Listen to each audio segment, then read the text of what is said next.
Assalamualaikum warahmatullahi wabarakatuh. We will start our webinar soon, and before we start, everyone is suggested to turn on the camera to make the program more impressive.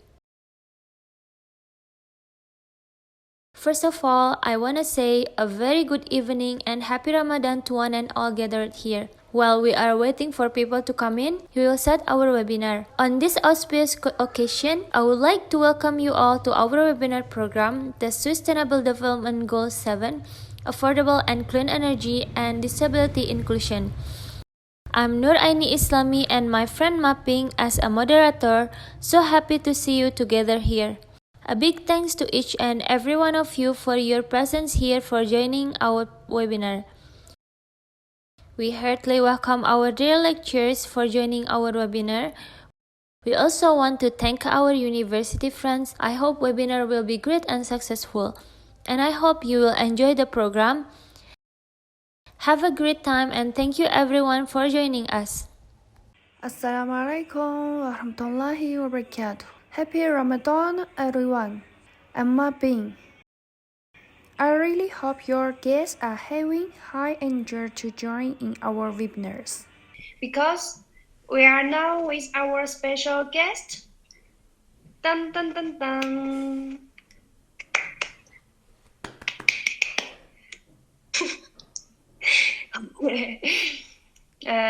Stars shine at night, some stars shine in bright daylight. It is our pleasure to welcome our such star, Mr. Fitrian Ardiansyah, the honorable chief guest of today's functions. He is an Indonesia country director at IDH, the suitable trained integrated.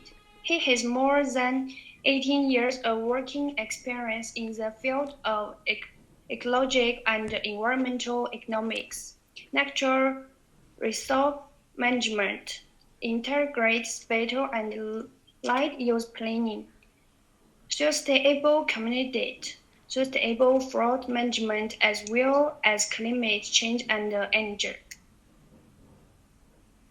He is also a board member of Partnership for Indonesia's Sustainable Agriculture, a regional committee member for Tropical Forest Alliance 2020 or World Economic Forum in Southeast Asia, a council member of Sawit Challenge, a committee member of the Development of National Competency Standard of Sustainable Coffee, and a core group member of International Union for Conservation of Nature's Commission on Ecosystem Management.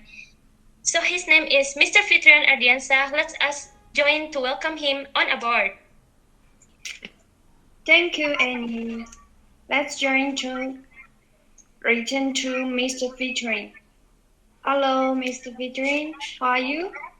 Hello, I'm good. Assalamualaikum warahmatullah. Waalaikumsalam warahmatullahi wabarakatuh. Thank you. Thank you for joining us, Mr. Yeah. We hope that you have a great fresh start Ramadan. And are you first to collaboration with IUM students? This is the first one. Yeah, this is the Wow. first time. I've heard about the university, but truly, I mean, usually I have that kind of experience or working relations with other universities in Malaysia, but with International Islamic University of Malaysia, this is the first one. So thank you so much for inviting me. Wow, It is our pleasure. Yeah, it is our pleasure to have a conversation with you. All right. After this, Sister Annie will continue to open the interview question sessions, and later on, the audience can start to ask any question either through the box chat or face-to-face. Thank you, Mapping. And again, we are very grateful to Mr. Fitrian for giving us the opportunity to be with us in the middle of your busy life. So previously, as an expert, of course, that you know about the United Nations Sustainable Development Goals, number 7, which is affordable and clean energy. Yeah. However, it is estimated that 15% of the global population, around 1 billion people, live with some form of disability. but due to the likelihood of underreporting, this figure could be considerably higher. So, people with disabilities are known to face a lot of problems. So we are going to ask some question to you. For the first question, in your opinion, what does affordable and clean energy means? The definition. Thank you, Aini. Thank you, Maping. But before I explain or share my thoughts about affordable and clean energy, I just want to add to the introduction of myself, because usually tak kenal maka tak sayang, ya. So, in addition to my role as a CEO of IDH Sustainability Initiative in Indonesia, I've also become the country representative or CEO of IDH in Malaysia since 2018. And just recently, the IDH Global also has appointed me as their global envoy for nature-based solutions. So that's why the discussion now is timely, because this is quite relevant to SDG or Sustainable Development Goals. Yes. So in my view, affordable energy, Aini and Mapping, does not mean that the energy has to be cheap, or has no price. It means that it has to be able to be accessed or afforded by all people or population. So cheap energy, on the other hand, comes with a price. This is quite important. So, for instance, if you use coal or other fossil fuel as our sources for energy, these have consequences, such as dirty pollution, exhausted, coming from power generation, our modes of transportation, cars, motorcycle, and what have you. This has created air pollution. So also, if you take into account power generations, fossil fuels used for power generation usually also tend to lead to an increase of greenhouse gas emissions, and this has a significant source of climate change, only for Malaysia, Indonesia, but the entire world. So the cheap energy that we usually consume right now happens because the externality is, the environment and social impact are not yet fully integrated into the price. Happens because of that. So it has now been perceived as cheap. So in my view, affordable and clean energy is important because we need to make sure that people can have access to energy. That's the first one. You, myself, rural people, usually they have difficulty to get access to the central power and what have you. So we need to ensure that they can get access to energy, electricity, and many other sources of energy. But they need also to be able to have access to clean energy. Because it is not necessarily good to only have an access of cheap energy, but not clean. As a result, yes, you can get access to energy, but you then have to breathe the pollutants coming from coal power generation, from your car's exhaust, and many of them. So I think that's quite important to take into account. More importantly, I think, especially for countries like in Malaysia, in Indonesia, and many other Southeast Asia, we are having abundance of sources of cleaner and renewable energy. This includes solar power, micro hydro, biomass, and many others. I'll give you some stats. Globally, for instance, 10% or more, or 1 out of 10 people, still lacks of electricity. Thankfully, in Malaysia, it's almost 100% people get electricity. In Indonesia, it's around 98%. But what we need to now ensure is not only getting access to electricity or energy, but also getting access that is quite dependable. So there's no, not only there's no blackout, but there's no also brownout, like intermittent current and what have you. Nevertheless, the more important thing is that 60% or more of this kind of energy is still unclean. So coal, fossil fuels, and many others are still the sources of energy. So that's why countries in ASEAN still have issues with regard to air pollution, with regard to climate change. And so I think we need to focus on that. That's why affordable and clean energy is important. Thank you. Thank you, Mr. Tian. So it means that like understanding about the relationship between the way people function and how they participate in society and making sure that everybody has the same opportunities to participate in every aspect of life to the best of their abilities and desire, right? So yeah, generally it means like we have to get everything that valid for the affordable and clean energy. So we go to the second question. How important you think is clean energy for everyone to get? So in my view, clean energy is so important because it will help revert climate change and reduce the environmental impacts. Locally, for instance, air pollutions will be reduced if you use cleaner energy. If you use, let's say, water as the source of energy or solar panel, because there won't be any byproducts like if you use coal. Can you imagine if we mostly power our economic activities using fossil fuels? The carbon dioxide, the carbon monoxide, the methane, and many others you have to breathe in, but also you release that to the atmosphere, creating that kind of greenhouse gases, global warming, and then climate change. In 2016, if I'm not mistaken, in Malaysia alone, the country ranks number 155 when it comes to PM 2.5 level. What is PM 2.5 level? This is like particles smaller than 2.5 microns in diameter, and known in shorthand as PM25. This is quite fine enough, this is quite small to lodge deep into our human lung and blood tissues. So if we are breathing in, they place exposed population at risk of heart, lung diseases, and also can lead to cancer. So that's why it is quite urgent for countries like Malaysia and Indonesia. I mean, Malaysia is number 155 in 2016. Maybe we need to check what is the rank now in 2020 or 2021. And Indonesia is also quite low in that ranking, meaning that we still are having significant issues related to air pollutions. And if you look at Malaysia and Indonesia and many other countries in the world, especially in Asia, the use of cars, and mostly the use of car, of course, using petrol, be it diesel or gasoline, and these are fossil fuel. Malaysia is the third highest in the world.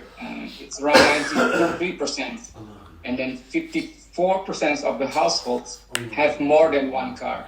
I think in Jakarta also, I saw Pak Nur Hidayat, so I think you can confirm as well.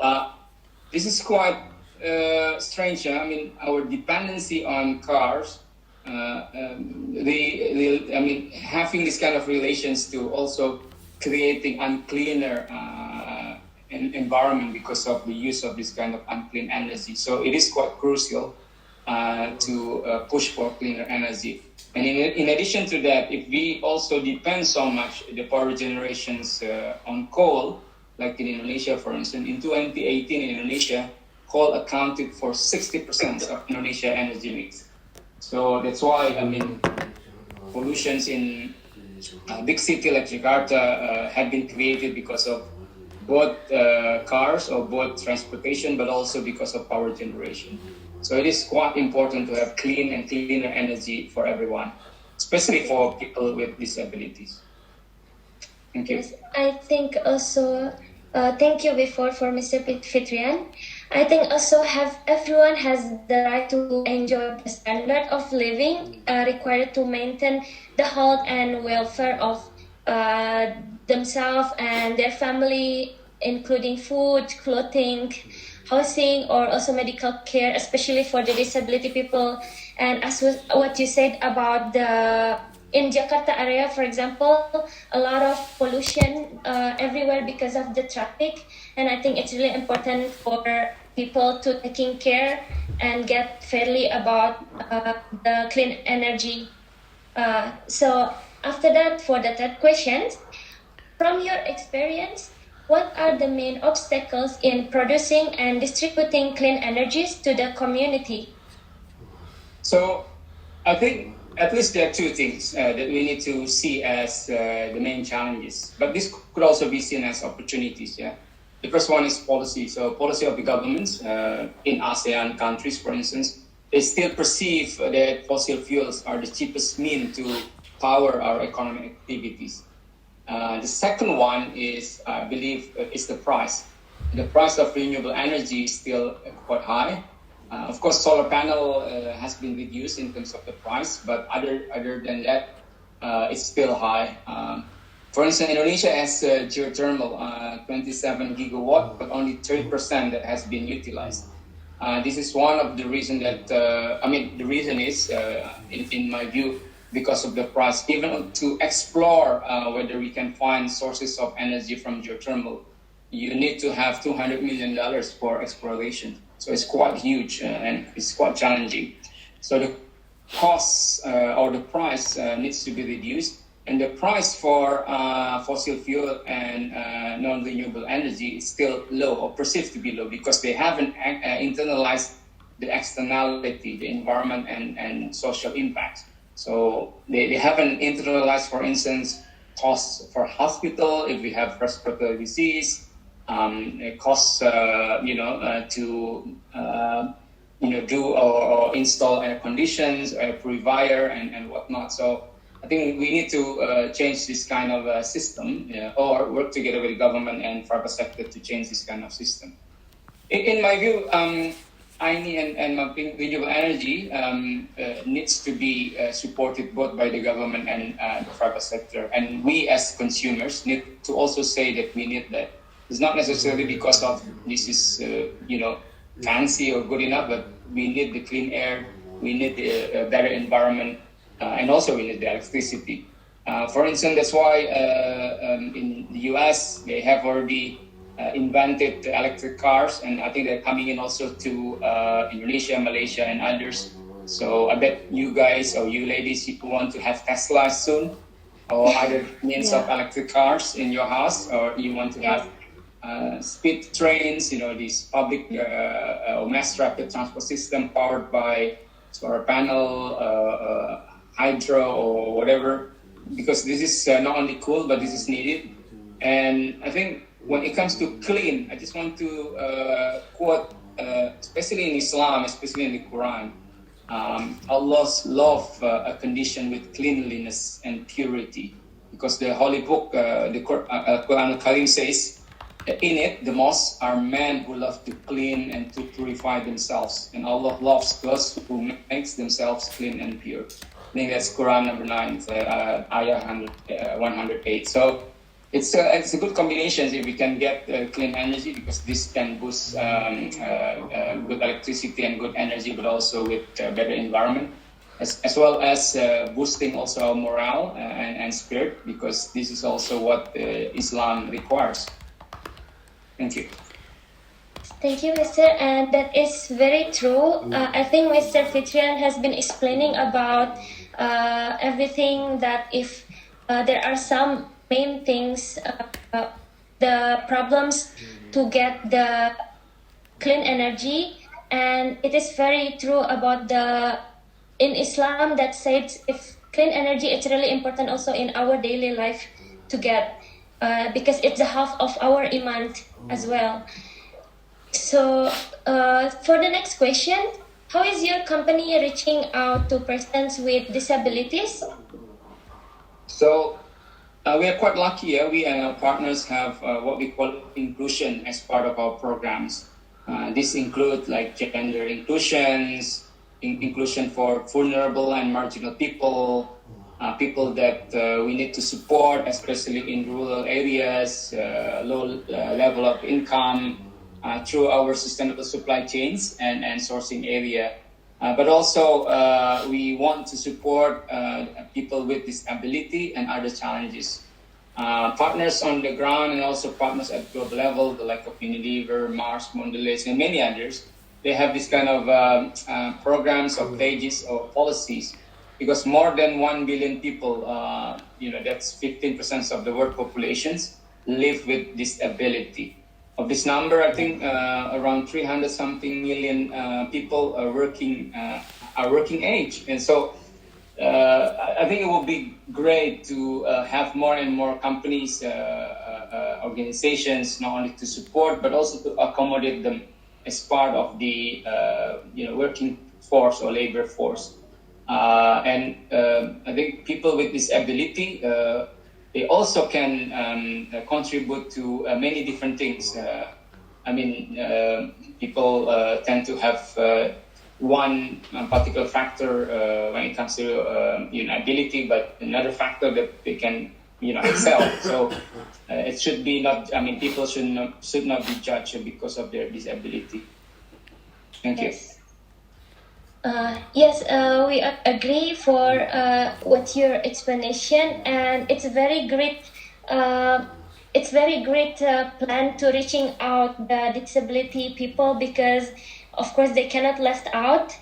Yes, and for despite this situation, people with disabilities have often been left out of discussion about the energy poverty.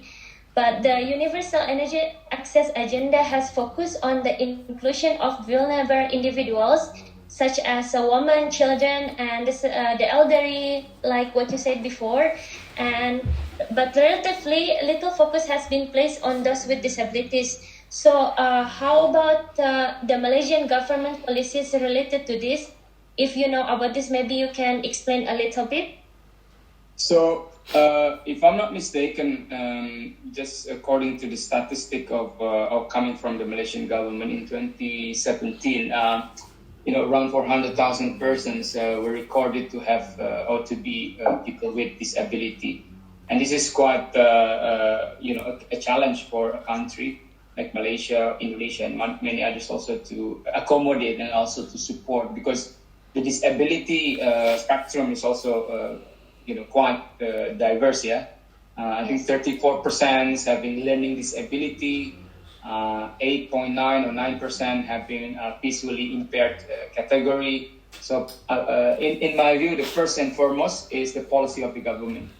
And I think they have, in Malaysia, they have a good starting point that the policy does not ostracize persons with disability. So I think this is a good starting point. Instead, they provide services for them.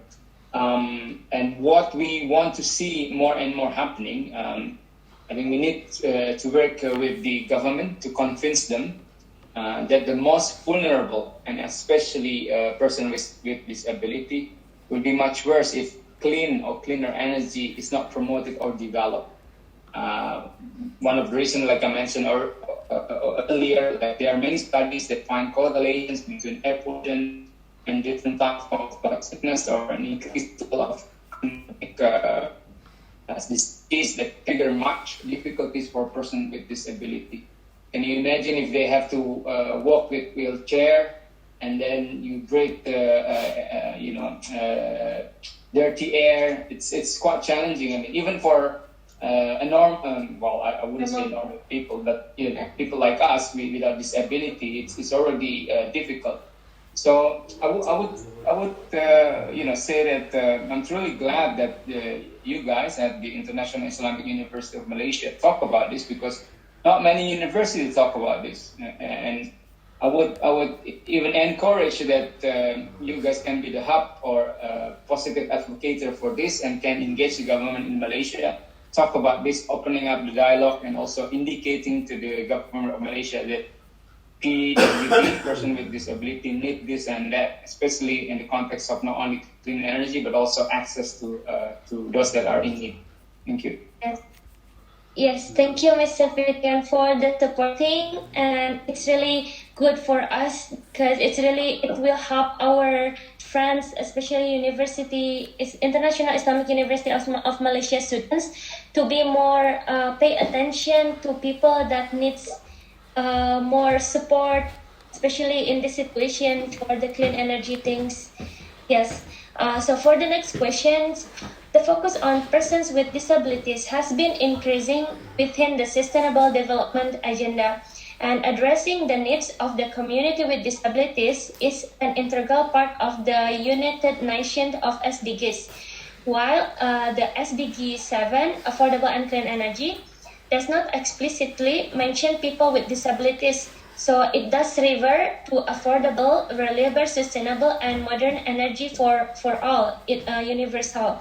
So what is the impact or the key priority areas regarding energy that affects persons with disabilities? Maybe the main key only. Yeah.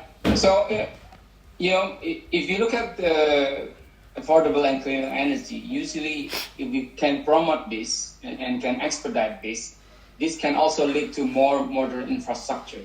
And more modern infrastructure will provide better equipment for persons with disabilities. For instance, if you have good lighting system with solar panel, on the sideways or pedestrian or pathways, you tend to also then provide, access to persons with disabilities because, for wheelchair persons, for people that have difficulties, they can then, be helped with that kind of lightings, internet connections, for instance, with cleaner energy, it can then be introduced more in rural areas. And many persons with disability live in rural areas as well. They can enjoy more and more access to knowledge, more and more access to good technology that urban people have already enjoyed. So cleaner energy in many ways can then boost more and more modern infrastructure with better environment and social impacts. Cleaner energy, for instance, can also lead to cleaner water. Why? Because water and sanitation, especially in rural area or in the shanty town or in ghettos, can be then developed further with this kind of access to technology that can be used to process the dirty water to cleaner water. And this needs energy. And cleaner energy, especially energy from water, solar, and others can be so useful. So in many ways, cleaner energy would support and provide better environment and also better living for a person with disability. All right, thank you, Mr. Fitrian.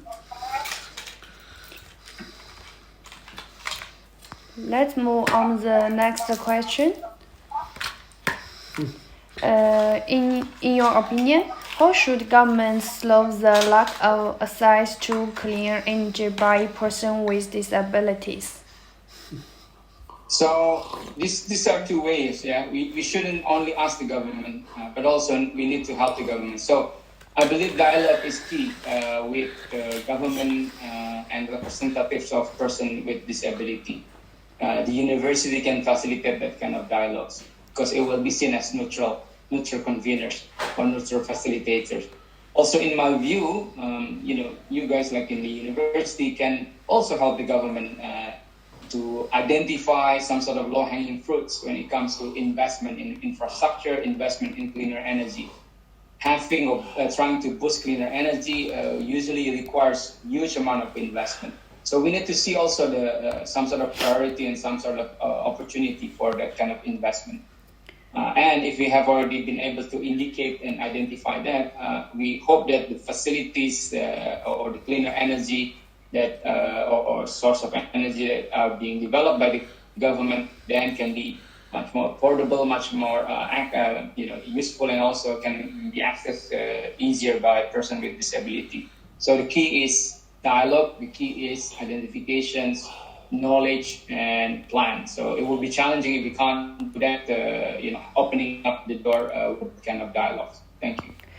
Yeah, the government should have more organizations that take care of the disabled, help them solve their problems in all aspects, including clear energy, provide them with convenience, and find more volunteers. For example, it is best to teach them easy, clear energy use.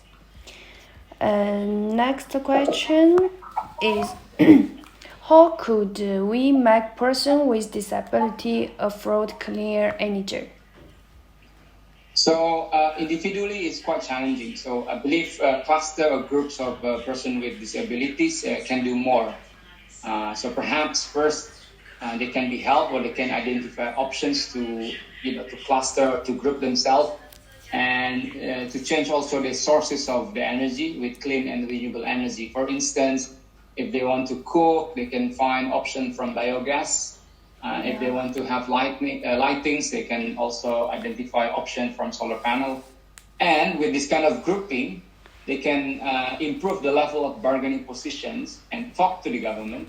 So they can have some sort of support, blended finance, or some sort of grant mechanism, but also with loan or different type of support.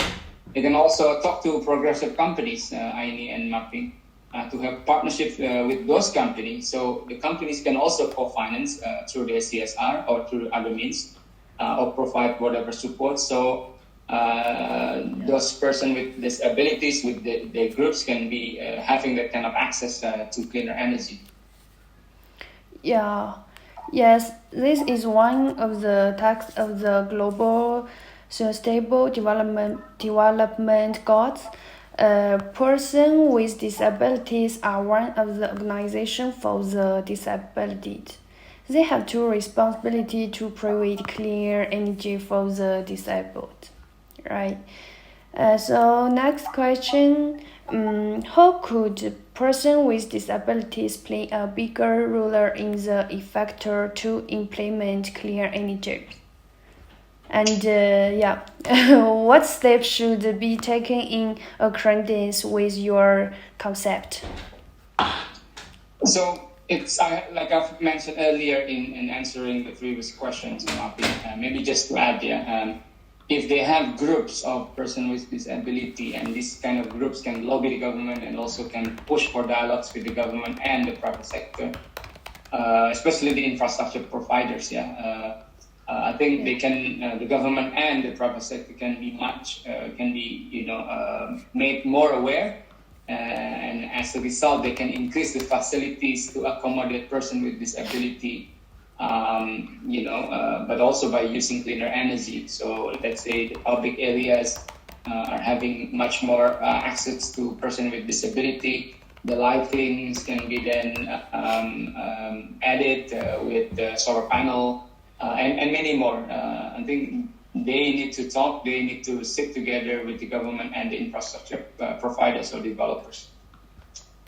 Yeah, yes, as you just mentioned, clear water, subsistence, housing issues, and those all can improve them life. And before you mentioned, they cannot use the car, and some else can decide the not clear energy for our life, right? All right, next question. Do you think which country has been good in its effort to provide clear energy moment and include person with disabilities? So I've traveled to, I think, around 50 countries across the globe, and what I've seen so far, and also I read the statistic, many developed countries have already done quite well when it comes to clean energy, but also including for person with disability. But more importantly, if you want to take into particular focus, I think countries like in Scandinavia. I've been to Denmark once before the pandemic, of course. I've seen that, for instance, they have installed so many wind powers, and then in their public system, they also provided with that kind of energy sources. They've provided new infrastructure for a person with disability. That kind of track for wheelchairs, and then the elevators also for person with disability. And somehow, this is one of my surprise when I traveled to those countries. One of my friends got accident, like I think 4 or 5 years ago, and as a result, he lost his legs. But then he picked me up at the airport. I just didn't realize that the way that the car was designed could accommodate him even without legs. So that kind of design with the result of electric cars and different type of cutting edge type of design has provided good facility, good support for both person with a disability as well as a normal person because of having cleaner energy, having reduction of price of cleaner energy. So it's a good life, to be honest. Why can't we do it here? I mean, we are also smart. Why not? Thank you, Mr. Fitri. As you are just answered, many development countries are doing well in promoting clear energy.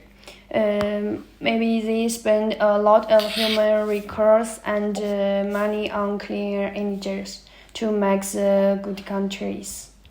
Alright, Mr. Fitri, I think it will be our last question, but after this we will give chance to audience to ask some questions. Alright? Okay. Last question. What about Indonesia? And what do you think about the government's effect in the last 10 years to promote clear energies? How about effect to encourage person with disabilities use clear energy? So if I can be honest, it is starting. It is okay, but far away from sufficient. So Indonesia still relies heavily on coal for power generation, for electricity. So that's not enough. That's why air pollution is still quite heavy. I think more and more coal generations or power generations connected to water, hydro, also connected to geothermal are needed. And because this is quite an irony to take into account that Indonesia has abundant resources of clean energy, namely hydro, water, biomass, biogas. We got so many vegetables or plants can be used for biomass. And of course, geothermal, like I mentioned. Indonesia has ring of fires, plenty of geothermal sources can be used, but it's not yet utilized optimally. I would say there are small steps to accommodate also a person with disability, especially in public areas.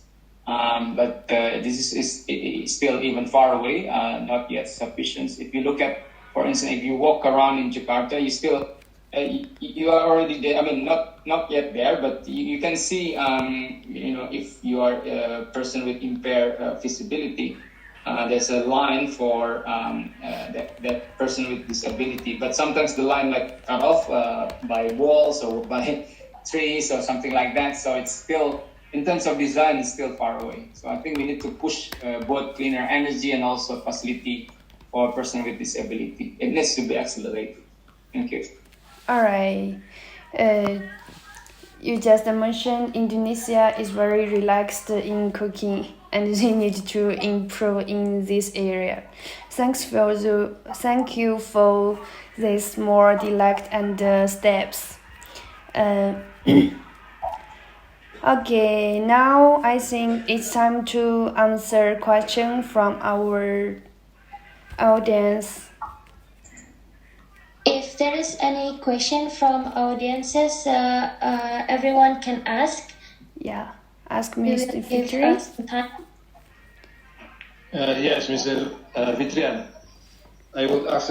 I a little bit pessimistic this clean energy efforts because we have been working for decades, but the results are not very encouraging.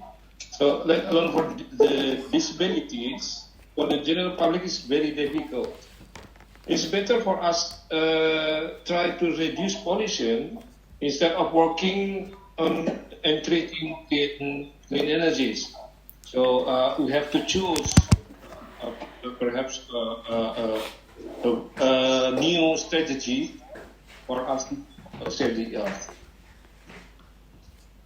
Yeah, I think you're right, Pak Nur Hidayat. Sometimes people, general public, and as well as the government, if it's not urgent or perceived to be not urgent, the response is not going to be quick. Yeah, it's not going to be speedy. So it would be good to create that kind of urgency. And again, I agree with you. The first urgency is to address air pollution. The second urgency, and it's quite similar, is to address traffic jam, macet, because it has created economic loss to cities like Jakarta and others. So I think if we can push more and more public transportations for big city like Jakarta, or the change of cars in Jakarta to be much more efficient, it will be easing the challenge of a big city like Jakarta and reducing the environmental impacts, including air pollutions. But while we are doing that, then we can stepwisely or gradually advocate that rather than using the power or the generations coming from coal, why can't they change into cogeneration, for instance, power mixed with biomass. In Manado, they have done it. In other areas, they also starting to do it. And I think also the financial institutions for students, they also need to know now. So many banks have said, especially international and regional banks, they don't want to invest anymore in fossil fuel. So this is also a good entry point. National banks are not yet there, but the national bank also usually got loans from international banks. So I think gradually, if not speedily, the investment in fossil fuel will disappear soon enough. So we need to utilize this, and then the investment for cleaner energy or or renewable resources would be having more and more momentum. So yeah, it's a stepwise approach. Thank you, Pani. Thank you. Okay, thank you, Mr. I think it's a very clear explanation from Mr. Fitrian, but we have another question from Saif Adel. So, what are the current regulations around the world for affordable energy technologies? Thank you, Mr. Saif Adel. I think what I can say, it differs depending which country we are looking at. In countries, in some northern or developed countries, they have introduced carbon tax or tax on pollutions. That's why it has also created an increase in terms of price coming from fossil fuel and coal. So in many ways, it has like leveling up or leveling off with the price of renewable energy, so renewable energy can compete. In Germany, for instance, they have a feed-in tariff system, meaning that if the renewable energy is still young, they will be supported or subsidized by the government. But if they are mature enough, they will they will get into the market price. So I think we need also to see whether this can be replicated in different countries, including countries in ASEAN. Other than that, I think there are also some sort of policies that have created, let's say, support or incentive for investment coming in for renewable energy. For instance, tax deductions or support for different facilities and whatnot. So in China, for instance, they have plenty of support or incentive for solar panel research and development. That's why the price of solar panel now is going down because of that. So China, it has been the leader of this kind of solar panel. Other than that, I think we can see also in India, they're growing as well, and many others. In Brazil, they have already changed quite a lot or significantly petrol from fossil fuel to bioethanol. I don't have the figure right now, whether this is like 50% or more. Indonesia is now currently also doing something for biodiesel. But there are certain impacts that we also need to understand. I mean, because they have to plant so many different crops that would produce that kind of ethanol or diesel. Thank you. Okay, thank you, Mr. Yes, Mr. Saif said, I understand and thank you for the true answer. And do you think that in Indonesia, is it good enough for the government policies to pay attention for this situation, Mr.? So I think not only in Indonesia, countries in ASEAN, they're still a bit far away from really pushing for renewable energy or cleaner energy. So we need to help the governments in these countries to realize the urgency. So the urgency is not because of this is fancy again, but it is a requirement for these countries to be, getting to the top level income, being much more productive, and also getting access to getting the energy to be able to be accessed for the rural people and many vulnerable people. In a way, also, I can see now the trend is changing bit by bit, but it's not speedy enough. I think only Singapore, of course, is a small country. They have introduced climate change policy or carbon policy just recently that would incentivize people to invest in renewable energy or cleaner energy. So I think we need also to see whether Indonesian government and different governments in these ASEAN countries can do the same. Thank you. All right. Okay, Mr. Fitrian, thank you. Thank you. Is there any question from audiences? Yeah. Anyone else have? Yeah, some quite a little times right now. Yeah. Anyone else have question? Want to ask Mr. Fitri? Yes, please. Yeah, yes, please. Anyone else? I think it's enough because I will ask another question about this because I think if we given money, everything's go right. So the keys are money and technology. Are you agree with that? Because the two things that would menggerakkan dunia.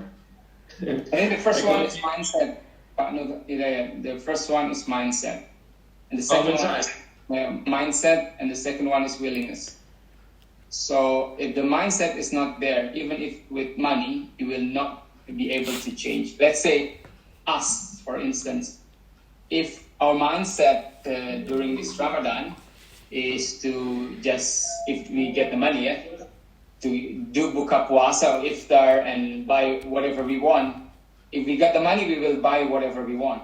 But if our mindset is that, okay, if we receive money, we will then distribute that money. Of course, partly we will eat. We will buy food for our iftar, for instance. But a big amount, a big chunk, we will use it to contribute to fakir and miskin, anak yatim and others. And we will do that because we have the mindset, and of course the willingness. Even with the mindset, which is niyat, or itikad, then you will not do anything. But with the willingness, you will do more. So then, of course, with mindset and willingness, then you need money, technology, and the systemic change. The system is also important. Thank you very much, Mr. Fitrian. Thank you, Pak. Thank you. All right. Okay, thank you, Mr. I think we will give just one more question because I think we still have a little bit time. Yes. Okay. If there is any question again.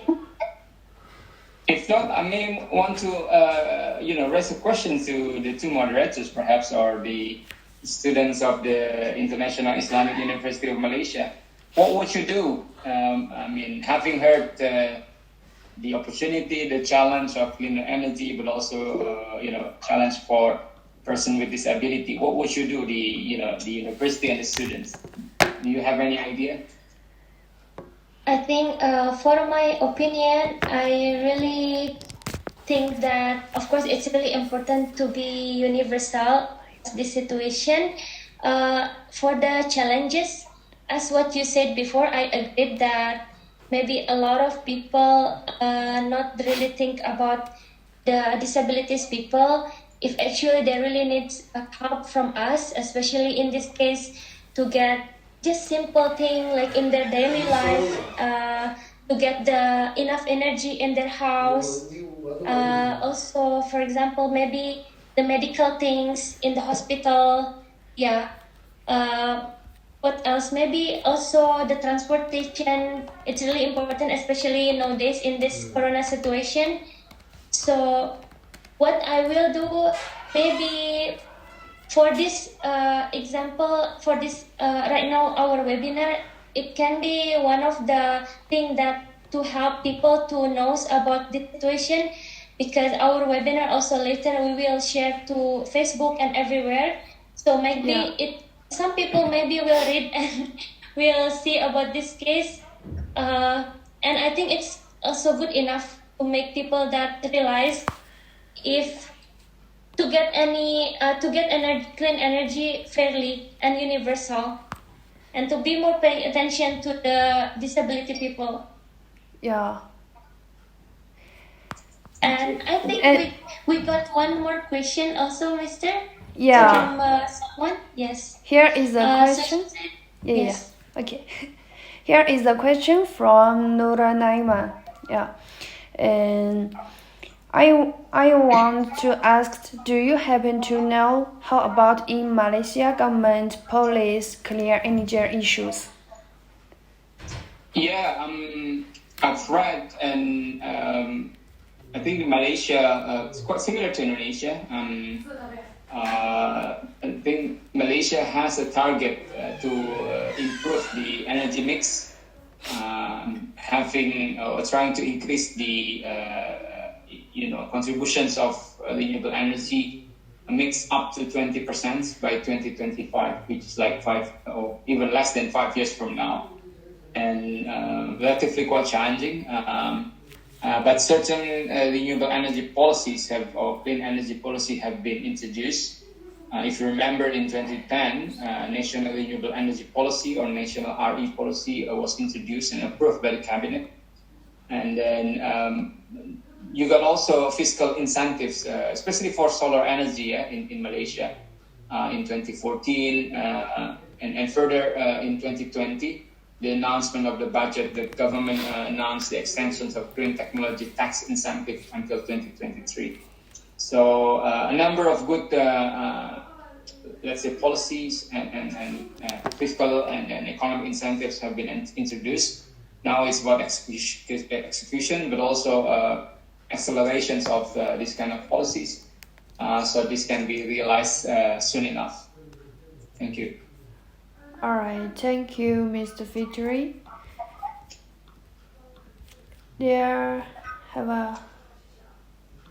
Anyone else have another question? Thank you for the answer. Thank you.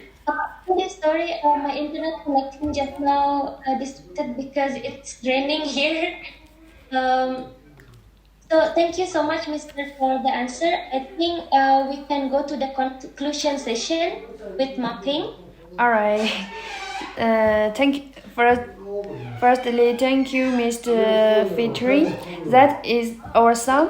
Thanks to our guest, Mr. Fitri, for his wonderful sharing. Let us understand how important clear energy in our life. With the rapid development of the world, the implementation of the Sustainable Development Goals is so important for our country, as well as calling on people to care for the disabled. In the Sustainable Development Agenda, attention to the disabled has been increasing, and addressing to the need of the disabled community is an indispensable part of the United Nations Sustainable Development Goals. Although the goals does not explicitly mention persons with disabilities, It does mention affordable, reliable, sustainable, and modern energy. So persons with disabilities should also have equal rights. Thank you. Right. Thank you for mapping the conclusion, and thank you for everyone for your attention and participation in our program. We really appreciate it so much. I hope that everyone have a good night, and I think it's time to say goodbye. Me and mapping also our honorable guest. We will say good night. Good night. Wassalamualaikum warahmatullahi wabarakatuh. Assalamualaikum. Waalaikumsalam. Thank you. Terima Thank you, kasih. everyone. Thank you, everyone. To join us. Thank you. Thank you, Mapping.